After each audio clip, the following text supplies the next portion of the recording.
I'd like to share with you all, though, about the power of interruptions and this idea of how they come into our lives. And I want you to ask, as you hear my story, to consider who or what has been interrupting your life. And might those interruptions be a way for God to reveal himself to us? Right. And the easiest way to start that story is to start at the relative beginning. So when I was about 5 years old, my mother took my little brother, Tiger, and I to a playground park in Lampasas, Texas.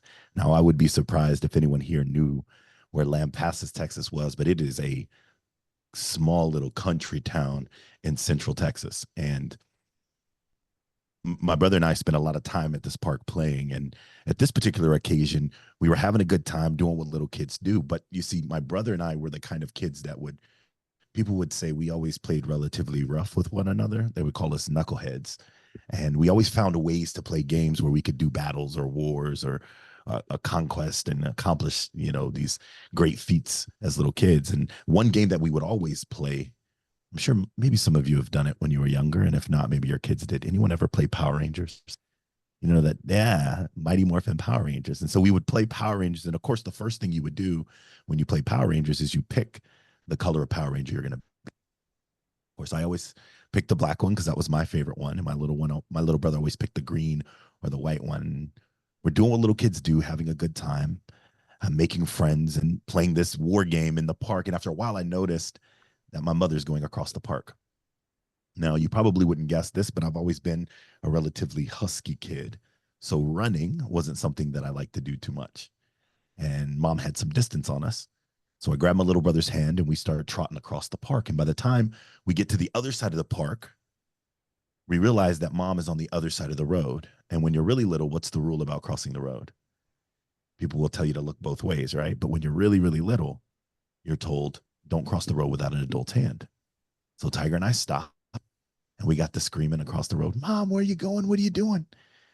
And of course, she turned around and got to telling us to stay there at the park with our friends. She was going to be back with some snacks for a picnic. And now, when my little self heard picnic, I got excited because when my mom does snacks, she really does snacks. So we both booked it back to the park, continuing to play the game with our friends and convincing them the entire time that when my mom gets back, we're all going to get to just dive into this big old bag full of goodness. Well, the day goes on and new kids show up and different kids leave. And we notice that there's this van kind of circling around the park, and it parks in the parking lot. And a bunch of kids jump out and they end up at the back of the van. And as we're watching these kids line up at the back of the van, we notice what looked like the mom and dad came out, and the dad pulls out an ice chest and he sets it on the ground. And he starts passing out a drink, a snack, and a sandwich. A drink, a snack, and a sandwich. So Tiger and I, we got smart. We got in line and drink, snack, sandwich, drink, snack, sandwich. And eventually he got up to us and he looked at us and he goes, I don't think I know you. And we're like, we're friends with your kids. And he gave us a drink and a snack and a sandwich the whole time, promising these kids that when my mom came back from the grocery store, she's going to have so many snacks that we can share with everybody. The day goes on. It gets a little hot, so we're hiding under the shade of the slides and trying to find trees that we can climb in, and just to avoid the peak heat of the day. And after a while, that group of kids start to pack up and get ready to leave. Obviously, the mom and dad who were with them wanted to figure out why these two little boys were in the park by themselves. And so they were asking us a bunch of questions about where our mom was and what was happening and where we were supposed to go. And we were giving them all the right answers, trying to encourage them to leave without bothering us too much. Because when you're really little, what's the rule about crossing the road? Or rather, what's the rule about when I get back, you better be right here? So we knew we couldn't leave the park. And so we stayed, the family left. Needless to say, some more time passed. And my mom, she didn't come back. So my brother and I, we spent the next 2 nights sleeping in that park. And the first night was a lot of fun because we found this concrete tunnel that they hadn't buried in the ground yet. And I convinced my that was going to be our fortress. We were going to protect our fortress from all the bad guys outside. So we pulled in rocks and sticks and stones and we built up the walls. And we went to bed really, really late that night and woke up really, really early the next morning. We went about the same exact day. We started playing Power Rangers. We started making friends. We ate their snacks and drank their juices. We answered questions from their parents and we dodged the critical ones about where mom was or where dad was. And the second night came. And by the time the second night came, my little brother was tired and he was hungry and he was scared. And I was tired and I was hungry and I was scared. But I knew we couldn't leave the park because when you're really little and you're told, when I get back, you better be right here, you know you couldn't leave. And so by the second night, obviously somebody had called the authorities. And by this time, we're getting ready to go back into the tunnel. And my little brother's crying. And we see some police officers in the park with their flashlights. They eventually find us in the tunnels and they click on their flashlights and exclaim, "Boys, what are you doing? Where's your parents?" We close our eyes and we each other tight, trying to pretend like they couldn't see us. Eventually, they coax us out of the tunnel. And I remember the first thing I said to the police officer when he asked us where our mother was, I said, "We ran away from the babysitter. She's mean." Now, I didn't have to snitch on the babysitter like that. But in small towns, everybody knows everybody. So as he started to ask more questions, he realized he kind of knew where this babysitter lived. And he said, "If I drove you by the house, could you point it out to me?" "Yes." We jumped in the police cruiser and we started to drive around a small little town. Eventually, we got to where the babysitter lived, and my brother and I both pointed out the window and said, "Right there, the big white one, right there." He pulls up in front of it, opens up the back door. As we run out of the car, we go into the house. As we go in, he goes in. We pass by the babysitter, and of course, she goes, "What are you doing? Where's your mom?" I'm like, "I don't know." And we go upstairs. We start to play with our kids. The conversations downstairs start to get louder and louder as more people start to show up. And now I start to think, man, we're going to be in trouble because we should have never have left that park. And when mom comes back, she's going to be upset that we weren't there. As the conversations get louder, I start to hear a lady call my name. And so I stick my head out the window, or rather out there, and I look down the stairs. And I remember thinking, man, she looks nice. She seemed safe. And she spoke real softly and said, "Baby, I need you and your little brother to come with me." And I thought to myself, stranger danger, no. She spoke a little bit softer, got a little bit closer. She said, "Baby, I need you and your brother to come with me for the weekend. Come on." I was like, "No, ma'am, I'm not going with you." She got all the way up to the top of the stairs, squatted down, put her arm around my shoulder.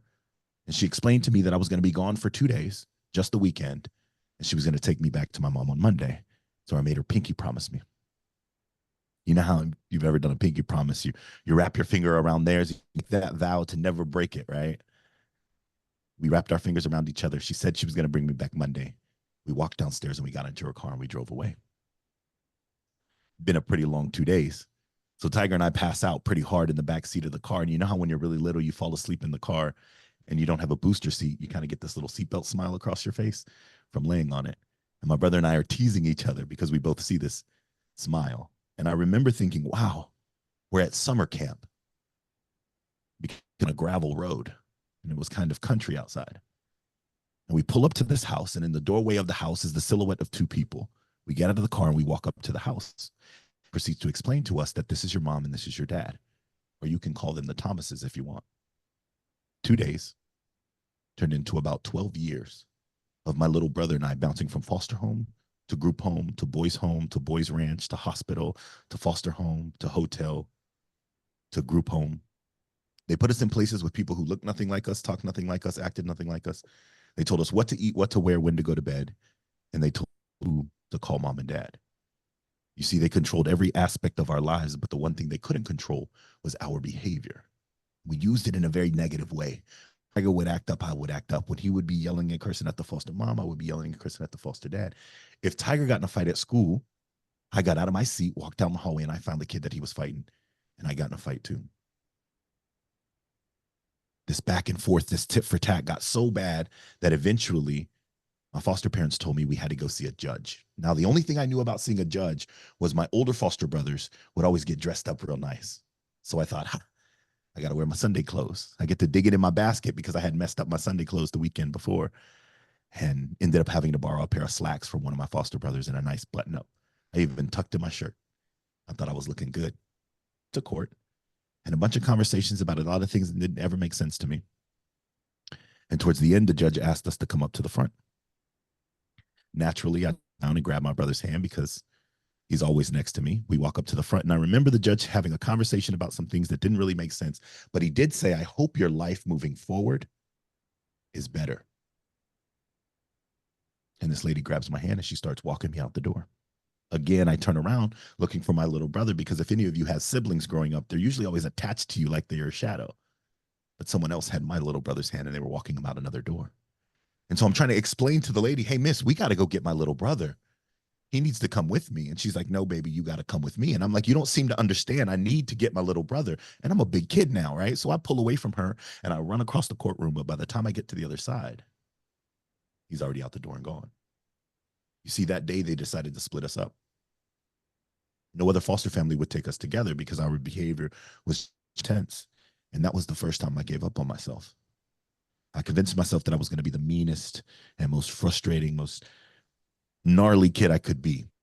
So the only other place you could send me is back to my mom.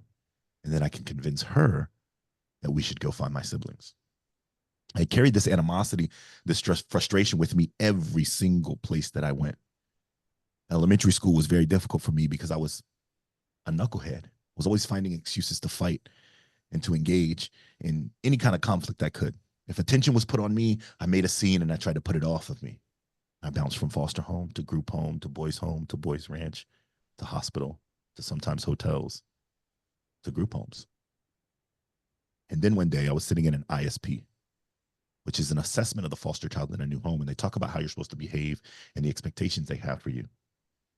And my caseworker came in with this letter from this lady named Marcia Grant. And I got excited because that was my mom's name. And some of the most important things that you can have in foster care are letters from your family or photos of your family, because that meant that they were still real. That meant that they still loved you. And that meant that one day they were going to come find you. And so my caseworker tells me if I'm good the whole meeting, in the end, she'll open the letter and she'll read it to me. So I'm trying real hard not to tap my pen on the desk because I'm getting nervous about the experience that's happening. And I'm trying real hard, bouncing my leg underneath the desk because all I really want up and do laps around the house. I am excited because I know this letter says, baby, I love you. Pack your bags. I'm coming to get you. You're coming home. And at the end of the meeting, my caseworker told me I did a good job. She starts to open the letter. And in the letter, it said, I feel that Jonathan's life would be better lived and better afforded in foster care. And I didn't understand what that meant. So my caseworker, she explained it to me. She said, Jonathan, this is your mother relinquishing her rights. She's no longer your mom. And I got mad, and I got angry, and I got frustrated all at the same time. So I did what I do best. I kicked, I screamed, I cursed, I fought, and I ran away. I kept digging this hole deeper and deeper and deeper that I thought I couldn't climb out of, but I didn't care. You literally could not take anything else away from me because I didn't have anything else to give. And my attitude showed that. But as an elementary kid, there was always these teachers that for some reason just liked the bad kid. For me in fourth grade, it was Miss Tucker.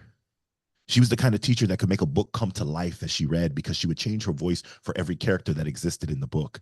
And man, I hate reading because I would stumble over words and kids would make fun of me. And so when we had to read out loud, I would count all the paragraphs and count all the kids and try to find the one that I thought I was going to have to read and practice it over and over and over again just so that the kids would make fun. And of course, it would land and someone would skip their turn. And then I would be on the wrong paragraph and it would be my turn. Instead of being embarrassed, I did what I do best. I kicked, I flipped my desk, and I made a scene. Instead of kicking me out of the class with a furious voice of frustration, Miss Tucker would lie and put her hand on my shoulder and say, Jonathan, I have something for you. Do you mind coming up to my desk? And she would sit down and talk to me about what I was feeling and what it made me, what I wanted to do by feeling those feelings. Then she gave me a tip. She said, Jonathan, can you do voices? I said, sure, I can do voices. I like changing my voice for different characters, kind of like how you do when you read. She said, Jonathan, I want you to try to do that when you read. And that little tip slowed my thinking down enough that allowed me to read every single word as smoothly as Miss Tucker did.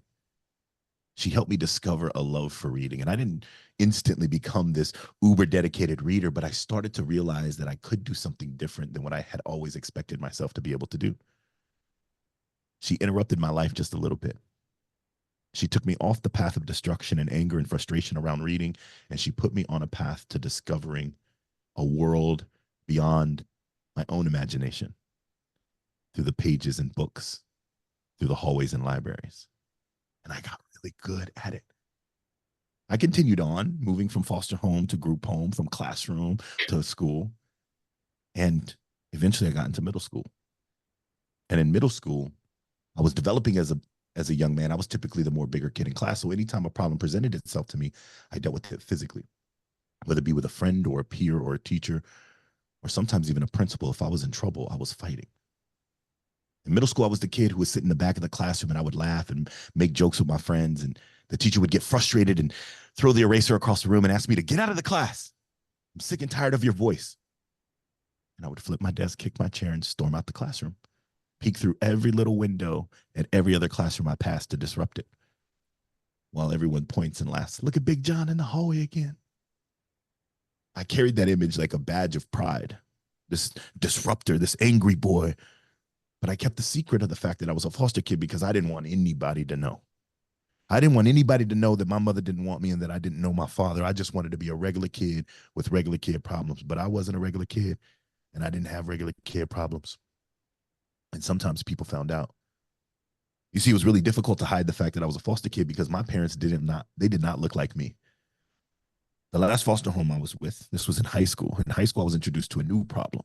That was at the time when you turn 18 in the state of Texas, you're removed from the home. You're now on your own. Now, that's pretty stereotypical in American society. When you turn 18, what are you supposed to do? In some homes, they would tell you, move out, go out into the world and discover yourself as a young person, right? But you see, for me, freshman year in high school, graduation wasn't a goal. It wasn't something I wanted to accomplish because for me, graduation meant the end.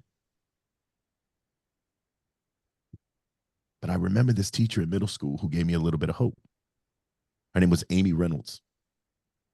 She was the pre-AP Algebra 1 teacher. But the reason I knew her was because every time I got kicked out of class, I would hear her clocking down the hallways in her heels that she wore to school every day and find me and talk to me about this word called potential. She'd always tell me, Jonathan, you have so much potential. You're brilliant. Hey, you're capable. You can do this. And I would always tell her, Miss, I'm sitting in the hallway. I'm literally doing well. This is what this means. Until that time where I got my last chance. The last chance, if you get in trouble again, you're going to get kicked out of school. And it's going to happen to you. So I get sent to the principal's office. And instead of her coming up with this soft voice and talking to me about potential, she tells me, get up, come here. We walk down the hall, we turn the corner, we walk straight into her pre-AP Algebra 1 class. She pulls out a chair, she tells me to sit down and proceeds to explain to the rest of the class, this is Jonathan. He's going to be joining us for the rest of the year. He's already ahead of most of you, so y'all better catch up. What? No, why are you can't tell. I couldn't look dumb in front of these kids, so I had to try hard. I had to come before school and do tutoring. I had to stay after school and study. I had to work hard. But you see, Miss Reynolds was a very intentional interruption in my life because she understood that if by 8th grade, you're not taking pre-AP Algebra 1, then you're not on a track to college. By 8th grade, I was on my last chance and I was going to get sent to alternative school, which meant I was on a track to prison. She consistently and unwaveringly interrupted my life. She took me off the path I was on and put me on a path to success. And the reason why I called it an interruption later on in life was because I didn't want it. I hated it. I didn't like it. I was frustrated. I was upset by it. And I had to run from it. But the people around me knew better. And they consistently and unwaveringly interrupted my life. So I moved on to high school. I'm in my AP Algebra 2 class. And this teacher was one of those goofy teachers. He knew he was goofy, but he also knew that he was going to teach you Algebra 2. His name was David Dibel. He came to class the first day of school. He said, class, my name is David Dibel. And he turns and he puts the letter D on the board with a little 2 above it. He said, I want y'all to call me D squared. And I thought that was the silliest thing ever because he was a math teacher and he thought he could nickname himself D squared, but we loved it. And he was good at it. He had these things that you were supposed to take home and work on and then bring them back and turn them in. Homework. I'd make hundreds on all his homework. And I would even do the questions that didn't have the answers in the back of the book. And then he had these things where he would get a little frustrated. It was a packet of questions he'd give you. And if you looked over at your friends to see how your friend was doing, he'd get a little frustrated and tell you to pay attention to your own paper. I'd make 98s, 95s on all his tests. And he came to me one day and he said, Jonathan, I'm very proud of your hard work. He said, I never thought that being smart enough was going to get anybody anywhere. But if you worked hard in the right way and you ask the right questions, you'll be able to figure it out. I said, all right, Mr. D squared, I understand. I got you. Just let me hang out. I'm good. He said, there's this program at Newmaker High School. It's about getting kids ready for college and their careers. And I really think you'd be good at it. And by this point in life, I got pretty good at telling people what I thought they wanted to hear. So I told Mr. D squared, yeah, I'll take care of it. And what I figured I would do is not go, come back the next day and tell him, man, you set me up. They don't want me. And that would be the end of it. So as I left the classroom, I crumpled up the application he gave me and I threw it away. Went about my business, went about my day. The next day I get back to school and all my friends are yelling, Big John, go check out your locker. Go check out your locker. And I'm like, what could possibly be going on in my locker? And as I get closer to my locker, I see this crumpled up application with this little sticky note that says, you will go to this interview, D squared. And I'm like, why is he bugging? Why is this so important to him? I took the application. I walked past his classroom. I waved it at him. I said, Mr. D squared, I'm going to. He goes, I know, I'm going to check on you. And I walked in and I met another interruption, Paige Tallman. She didn't have any kids of her own, but man, she was the kind of woman that I thought would make a great mom. You know, sometimes when you're in class, when you're little, all the hustle and bustle is happening and you try to get your teacher's attention and you accidentally go, hey, mom, I mean, Miss Tallman. The first time I did that felt so good. I wish she could have been my mom. I knew she would have been a great mom, but I never told her that secret. But I did tell her a bigger secret. You see, up until that point in life, I never told anybody that I was a foster kid. And Miss Tallman started asking me questions in this interview, started building relationship and making connections. And I felt safe in this space. So she asked me this question that I knew the answer to. What do you want to do with your future? I knew to tell her, well, this is a college prep class. So I want to go to college, graduate, get a good job, and make lots of money. That's the quote unquote right answer, right? But I didn't tell her that. For the first time in my life, I let someone in on my secret. I said, Miss Tallman, when I turn 18, I don't even have a family. So how can I possibly have a future? And I proceeded to explain the details of my life. And by the end of it, I expected her to feel sorry for me because that's usually the response that you get when you tell someone something like that. They go, oh, poor kid, whatever you need, we'll take care of it for you. But I promise you, I never wanted anybody to feel sorry. I just wanted to be a regular kid so bad. Miss Tallman did not feel sorry. She said, you know what, Jonathan, there's a lot of things in life that you're going to have to go through that make you sit back and think, oh, why me?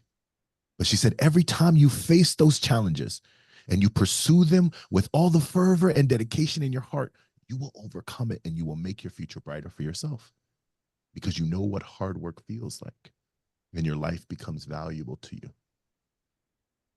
That's why Jeremiah 5 sticks out to me. I know it was a conversation between our Lord and Jeremiah, but the beginning of that scripture is, before I formed you in the womb, I knew you. I had no value to my life. I didn't think anybody loved me. So it was easy for me to be this angry, frustrated, irritated, fighting young little boy because there was nothing of value in my life. But before I formed you in the womb, I knew you. That gave comfort. That gave a little bit of a belief that maybe there is something important for me to do. And so in this conversation with Ms. Tallman, she starts talking about this place called college. And I want y'all to follow me on this, right? In college, they have dorms. That's a place to sleep. And in college, they have cafeterias. That's a place to eat. So in my little head, freshman year in high school, I thought I have to make it to college because that's the only place I can go and be a normal kid and survive, not end up homeless. And I could come from a beautiful family who has great jobs and travels all over the world. I can be that kid I always wanted to be. No one know the difference. I just had to do these things really, really well. And I loved it and I bought in. I leaned in full force. And it wasn't an overnight change. It wasn't like I went from this kid who was slinging and banging and doing all kinds of craziness to this perfect honor roll student who wore a suit and tie to school every day.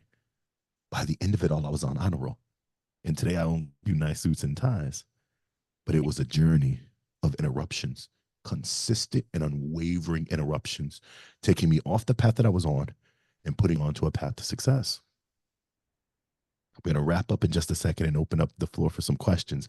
But senior year, I'm upstairs in my foster parents' house right before my 18th birthday. And my parents were created to be on this earth and raise kids. Keith and Mercedes Brown are brilliant human beings who've raised hundreds of kids and poured into us in so many ways. And I was about to turn 18 and I started falling in love with this family. I broke my golden rule, not to love anybody because I hated the feeling it felt when you got ripped away from people you loved. So it was easier to be mean and angry because if life changed and you had to move, you didn't get your heart broken. But I fell in love with this family. Now, You remember I told you my foster parents do not look like me.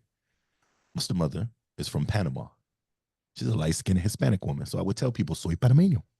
They were like, oh, you speak Spanish. And I had this little thing that I would the time to try to convince them that I spoke Spanish. I would go, sobre gigante mañana, 7:06 Univision. Encina de las estrellas, Michael Myers and Goblin, La Casa Embrujada. And they would go, oh, maybe you do. That's all I knew. But I did that and it convinced them. Now, my foster dad was a little bit different. My foster dad was short, bald headed, blue eyed, and white. People would look at him and look at me and look at him. He would go to all my football games. That's my boy, number 77. That's my boy. And all the other daddies would look at him and look at me. Did he say 77? That's a big old black boy. You a small little bald-headed white man. Somebody lied to you. You are not the father. But he loved me with every ounce of his body. He was my father. And to this day, if you see us together, they would say, yeah, you kind of look like your dad. And it's because we have very similar mannerisms. We walk the same. We talk the same. We eat the same even, right? But he loved me. I had the family that I was always supposed to have. God had always intended for me to be a son of Keith and Mercedes Brown. It just took me a little bit longer to get there. And so I'm upstairs playing video games, and my mom calls me downstairs. And I'm thinking, what did I do? What did they find out about? How can I lie about it? Because I'm getting ready to go to court, and I'm gonna be prepared this time. And as I start walking down the stairs, my dad got out of his lazy boy, and I thought, oh, this is serious. And I recall I'm about to turn 18. I know I'm gonna have to move out, but I don't want to move out because I love these people. And I get downstairs and I see mom sitting at her chair, and dad sits down at his. And my mom would kill me if I heard me do this, so y'all don't tell on me. But she was, mijo, you need to sit down. I need to speak to you. And I love my mom's accent so much. It's so beautiful that it will wake me up out of a dead sleep. And I'm like, Mom, what's going on? She's like, mijo, sit down. I need to speak to you. I'm like, Mom, you're making me nervous. What's going on? She's like, mijo, sipe. I can't talk to you if you're talking to me. Sipe. That's how she says, zip it, right? Clearly, it's hard for me to be quiet. And I start to get this lump in my throat because I know what they're going to tell me. I know they're going to say, baby, we love you, but you got to go. And we don't want you to go, but you're set up for success and life's going to be okay for you. It's going to all turn out. And my mom goes just like this, mijo, you know, me and your dad, we love you very much. I say, yeah, mom, I love you too. She says, sometimes in life you pray for things that don't work out, and that's okay. She said, mijo, we want you to be a part of this family. I said, Mom, I am a part of this family. She said, yes, mijo, pero we want you to be a Brown. So the next day at 17 years old, not a month before my 18th birthday, we get into my dad's big old blue Econoline van. We drive 30 minutes away from Killeen, Texas to Lampasas, Texas. We pass by that park that my mom left me and my little brother in, and we go to the courthouse. And in a rare instance, a 17-year-old foster kid gets adopted. I get my forever family, right? Fast forward freshman year in college, because you know I made it to college. I'm coming home on a long weekend. And as I stop in Lampasas to get some gas, I look on the other side of the pump and I see this lady who looked really familiar. She looked exactly the way I remembered her. She was my biological mother. So I didn't know what I was going to say. And I was trying to build up my courage. And I finally figured out this is what I'm going to say. I'm going to look her in her face and I'm going to go, hi, I'm Jonathan. Do you remember me? And as I come around the corner of the pump, I look her dead in her face. And before I can get the H from hi out of my mouth, she jumps in her car and she drives away. All the pain, all the frustration, all the animosity starts flooding back into my heart because I didn't even want anything from you. I just wanted to let you know that I was alive and I'm in college and I found a family that loves me and clearly I am eating well. Okay? So I did what I do best. I called my mom. Hello, who is this? It's me. Hello, who is this? It's me. Sí, pero who's me? I'm like, Mom, it's Jonathan. Ay, mijo, how you doing? Mom, I'm doing great. I'm coming home. You're what? I'm coming home. Mijo, you cannot come home. You cannot drop out of college. You just got there. Mom, I'm not dropping out. I'm just coming for the weekend. Ay, mijo, don't scare me like that. Kiko. That's what she calls my dad. His name's Keith, but Kiko. Kiko, your son, he is coming. Just the black one. I was like, whoa, ma, when did you and dad start calling me the black one? She's like, mijo, I just describe you. It's okay. Look into the mirror. Tú eres morenito, ¿verdad? I'm like, okay. Now, this is probably true about all moms, but my mom loves to show love by cooking. So she's like, mijo, what do you want to eat? I'll cook it for you. And we get on figuring out what she's going to, and I'm super excited. But my mom thought I was 6 hours away in Lubbock, Texas, going to college. I was only 30 minutes away. She had no idea. So we hang up the phone, and 30 minutes later, I call her again, but I park my car a little bit further down the way so they couldn't see it, right? Hello, who is this? It's Jonathan. Mijo, what happened? You need to be paying attention to the road. I go, what? Mijo, you need to be paying attention to the road. I'm like, Mom, just talk to me. I'm bored. She's like, you cannot talk on the phone. You're going to go over to the side and hit the little brrr, and you're going to crash, Mijo. And if you crash, you won't be able to eat my food. And by this time, I'm banging on the door. Ding, ding, ding, ding, ding, ding, ding, ding, ding, ding, ding. Now, again, this is probably true about all moms. My mom just happens to be Latina. They do not like people showing up unannounced. You cannot come to the house without it being pre-planned because the house has to be super clean. 100%. We had this thing on Saturday called super clean chores, which meant if mine was dishes, we had to pull all the dishes out of the cabinets, wash them, stack them, and put them back in. It was just a thing. My mom would not be caught dead with a guest in her house and then find a dirty spoon. It wasn't going to happen. So I knew me banging on the door unannounced was going to get my mama fired up. And she goes, who is this stupid person banging to me? And then she opens up the door. She sees him standing there smiling, my big old grin. And she does this hug punch thing where she's hugging me and punching me at the same time. In that moment, I knew I was home. I was where God had always intended for me to be. It just took me a little bit longer to get there. And as I walked through the doorway, I saw my other foster brothers and sisters. They all start running up to me because they get excited when I come home because we get to break the rules a little bit. We get to stay up a little bit later. I make dad's a lot softer now that he's getting up, he's a little bit older now. And so I get the new rules. And I realized that for a long time, I had been feeling sorry for myself. I thought I was the only one who had a hard life. I thought I was the only one struggling. I used to always ask God, why me? What did I do? But it was every single one of those interruptions in my life took me off a place that I was on and put me on a place to success.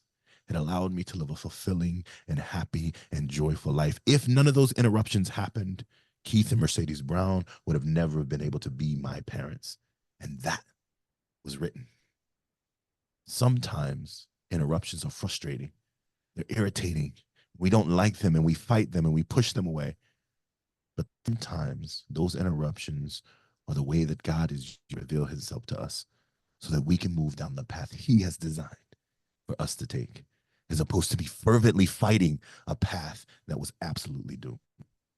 Thank you so much for your time and energy today. I would love to open up the floor for any questions you all may have. Wow. Thank you, Jonathan. I want to give the floor to Rudy. Let's get started with your question. Yes, real quick, kind of unrelated, but you mentioned you had stayed at a boys' ranch in Texas. Did the boys' ranch, by any chance, happen to be the Cal Farley Boys' Ranch? No, it was called the Williams Home in Lomita, Texas. Okay. But I did spend some time in like South Texas in McAllen at a ranch. I don't know what it was called, but it was one in McAllen, Texas, I think. Okay. Yeah, this one was in Amarillo. It's pretty notorious, Okay. so I just wasn't sure. Okay, Yeah. that's all. Yeah. Thank you for asking. Yeah. Any others?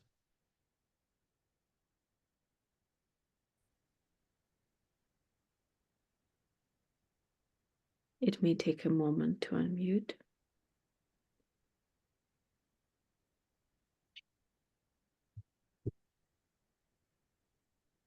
I have a comment and a question if nobody jumps in. Please do. Yeah. One comment. I just want to thank you for your incredible and authentic story, Jonathan. It spoke to me on a personal level as well as my stepdad, who is a father figure for all effective purposes, has been that same family for me, and God brought us together as a family in a miraculous way. So your story spoke to that, and I Thank you. am very touched by it. My question is, well, first, do you know what happened to your brother, and do you keep in touch? And the second, what realizations or aha moments have you had about your mom and forgiveness in that channel, in that way? Thank you so much for asking that. I want to start with the question about my mom and forgiveness. So, I started doing motivational speaking at 18 years old, a scholarship called Finding Your Voice. And that's where I told my secret for the first time. And it blessed me with the opportunity to pay for undergrad because I would take my little green Mazda Pro to drive to a high school, speak, take that little check, and put it towards my expenses, right? And um, as I was doing this all throughout undergrad, kids would always ask me all the time, "Do you ever want to meet your mom? Have you met your mom? Like, where is she? Have you tried to look her up?" And I would pretty regularly let them know, "Hey, I have a mom. Her name is Mercedes Brown, and I'm happy with her. I'm not looking for anything else." And this one little sixth grader came up to me and he said, "Mr. Brown, I hope you don't mind me saying this, but what if you're supposed to be an interruption for your mom?" Oh, I just started bawling because he got it before I did. He understood the message before I ever did. And that's when I started opening up my heart into the idea that, yeah, maybe I am. Maybe I would love to connect with her and talk story and just learn a little bit more about her because the only thing I understand is from the experience that I remember. But there was a whole nother experience from an adult who was present that I have no idea about. Right. And so that young man helped open up my heart to the idea of meeting her and connecting with her and forgiveness. And I'm still on that journey. I'm still seeking to find her. And hopefully one day we can sit across the table from each other. And I think that experience with that young man also gave me the opportunity to commit to this idea of being that interruption for young people. Um, Life got good. Life got real good. I was blessed with so many opportunities. I ended up going to college, getting a master's degree, traveling the United States. I worked my dream job for the last 10 years. And, you know, everything I ever wanted was available to me, all of the possibilities. And I realized in that journey that it should be available for all of us. So how can I be that interruption for little people? So that I'm open to the idea and to the conversation. Now, with my little brother, when we were split up, he went to a boys ranch and I went to the Browns family, right? And we were visiting each other occasionally on weekends and stuff. And then he missed a few visitations. And my foster dad asked what happened. And my caseworker told my dad that he had passed away. And so my dad let me know, and life happened. Like we just continued life. And then when I graduated from undergrad, I get a call on my cell phone. And it's this voice that goes, "Yo, big bro, it's me." And I'm like, "Who's me?" It's Tiger, man. I'm out. I'm like, "You're out?" They told me you passed away. He goes, "Nah, man, I got locked up." So from like the age of 12 to 19, he was locked up in TYC, which is Texas Youth Correctional Facility. He was only supposed to be locked up originally for like 16 months, but because no other foster family would take him, he just stayed in the system. And then he offended, right? Like committed a crime while he was locked up. And then at 17, they sent him to prison. And so I moved him out. I was transitioning to graduate school. I moved him out to the University of Texas, the Permian Basin, where I was going to school at. He took over my old roommate's dorm. I was like, "This is going to be perfect. I'm teaching at the university. I'm going to get you a job here. You're going to go to college. Everything's going to be great. You're going to be just like me." And I had absolutely no idea how to support formerly incarcerated youth. I had none of the skills yet to support him appropriately. And he ended up spending another year in jail, battling alcoholism and drug addiction. Got him an apartment in Austin, Texas. And by the time he was evicted, there was 25 different people living there. The place was just completely destroyed. And his mentor called me to fly to Austin for lunch because he needed to talk to me about something really important. And ended up, him and his girlfriend at the time were pregnant, and she already had a kid. So they wanted me to take custody of the kids because they were going to go into foster care. So I'm in grad school, you know, getting ready to launch my career in life and education. And I'm like, I'm going to be a dad, but I don't know how to be a dad. And so I'm trying to take classes and learn and get coached and mentored. And by the time that the judge gave them to do all the things that they had to do before he was going to take the kids into foster care, they were able to accomplish it. And for a long while, he kicked the drugs, he kicked the alcohol. He started going to school, got training to become a solar panel technician. They moved out to Las Vegas. They got married. And then those interruptions, those tragic things happen again, and he offending again and going back into prison. He's out though now. Logic, his middle son, had a football game yesterday, and Tiger surprised him at the football game. And then Logic's going to have one here in Corpus Christi. And so we're going to do like a little mini family reunion in South Texas. But he's still battling his addictions. But he's making great choices, and he's going to get to come visit and spend some time here with me. So we're praying that he's surrounded by the right people now so that he can get healthy long enough and hopefully break that monster that is addiction. Yeah.